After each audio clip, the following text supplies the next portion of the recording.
हाँ जी, तो क्या जबरदस्त तकरीब हुई, क्या पुरवकार तकरीब हुई। और हम बात करें आजादी की, सब्ज लाली परचमों की बहार है, लेकिन मैंने जो कहा कि हमें अपनी तारीख को दोहराना, उसे याद करना, आखिर ऐसे कैसे मुमकिन हुआ। तारीख की इसे सबसे बड़ी हिजरत कहा जाता है। बिलाशुबा ये बड़े सगीर हिंदुस्तान पाकिस्तान एक मुल्क था, लेकिन 1947 में 2 मुल्क बन गए।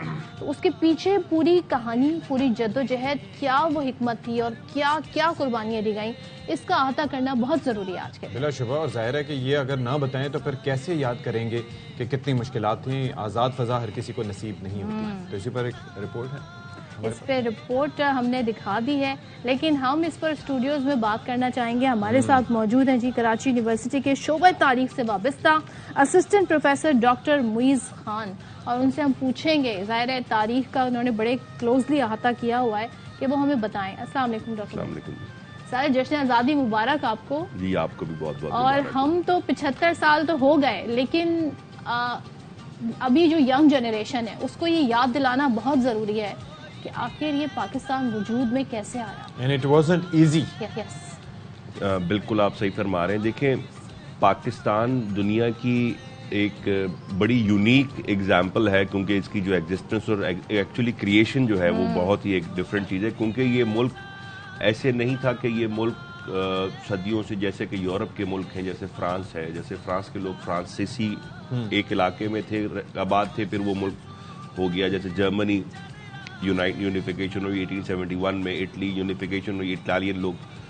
ये जो खित्ता था, इस खित्ते को एक दूसरे खित्ते में से अलहदा करके आज़ादी हासिल की गई है। और बड़े सगीर हिंदुस्तान का एक बहुत तारीखी हवाला है। वहाँ से जब ये लोग, इस खित्ते के लोग मुसलमान हुए, फिर इस्लाम के जी मुताबिक वो मुसलमान अपनी ज़िंदगी नहीं गुजार पा रहे थे, उन पर मुश्किलात थी, उन पर जो भी सियासी मामला थे, फिर वो तहरीक आज़ादी चली और उसके बाद ये मुल्क बनाया गया।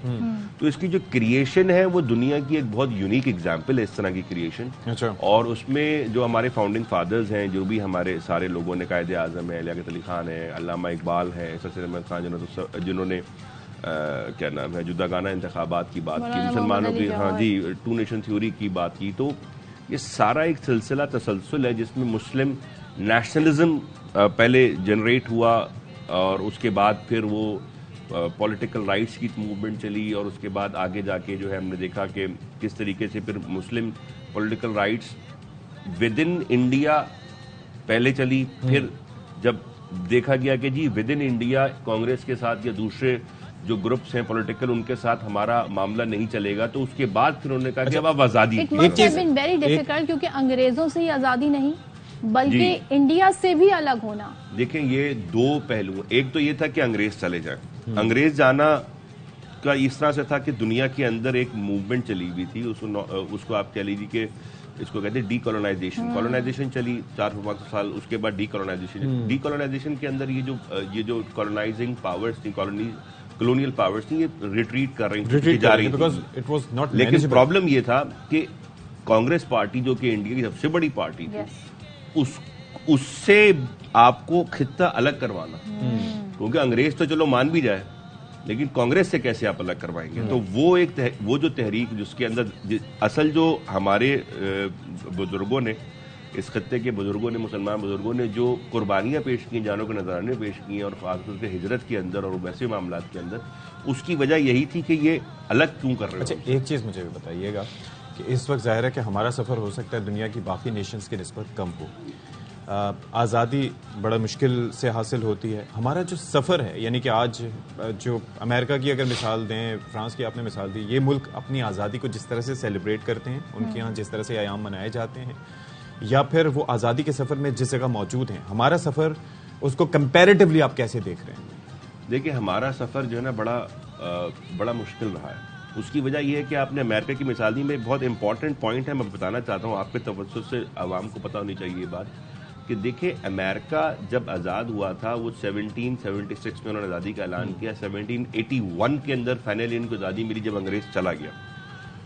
उस वक्त से लेके 1920s तक, यानी कि तकरीबन 150 साल अमेरिका ने एक पॉलिसी अपनाई जिसको कहते हैं, वो आई तो बाद में थी, लेकिन शुरू में था, डॉक्ट्राइन ऑफ मोनरो डॉक्ट्राइन कहलाती है, जिसमें उन्होंने कहा कि हम आइसोलेशनिज्म पे चलेंगे, कि हम कि दुनिया के किसी मसले में अपनी टांग नहीं अड़ाएंगे, हम अपने तरक्की, अपनी स्टेबिलिटी, इकोनॉमिक, इंटरनली हम अपने आप पे कॉन्सेंट्रेट करेंगे, हम कहीं भी नहीं जा रहे। उसके 150 साल के बाद, फर्स्ट वर्ल्ड वॉर के बाद हुआ था कि आए, लेकिन उसके बाद फिर वो पीछे चले गए।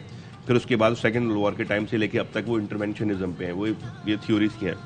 कहने का मकसद ये कि उन्होंने अपने आप पर तवज्जो दी। पाकिस्तान के साथ एक थोड़ी सी हमारे जो कायदे-ए-आज़म मोहम्मद अली जिन्ना थे रहमतुल्लाह, उन्होंने पहली हमारी फॉरेन पॉलिसी ये कही थी कि हमें ना दोस्त बनाने हैं ना हमें दुश्मन बनाने हैं, हमें सबके साथ न्यूट्रल लेके चलना है और हमारी न्यूट्रलिटी चलेगी, ताकि यही तरीके से हम भी अपने आप को हमारे साथ थोड़ा सा मतलब पॉलिसी कह लीजिए कहाँ पे फॉल्ट हुआ एक अलग बहस है, लेकिन नतीजा ये निकला कि हम इंटरनेशनल अरीना के अंदर फौरन कूद पड़े या खींच लिए गए, तो उन हाथियों की लड़ाई के अंदर घास जो है ना वो पिस गई। चले, thank you so much for being with us. Thank you so much. अब चक्कर सारा ये है कि अब जाके कायदे आज़म की ये बात भी सही साबित हो रही है इस एतबार से कि अब जो रिश्ते हैं वो दोस्ती दुश्मनी के नहीं, मुफादात के हैं और मुआशी मुफादात के हैं, और मोस्टली दुनिया इसी पर ड्राइव कर रही है।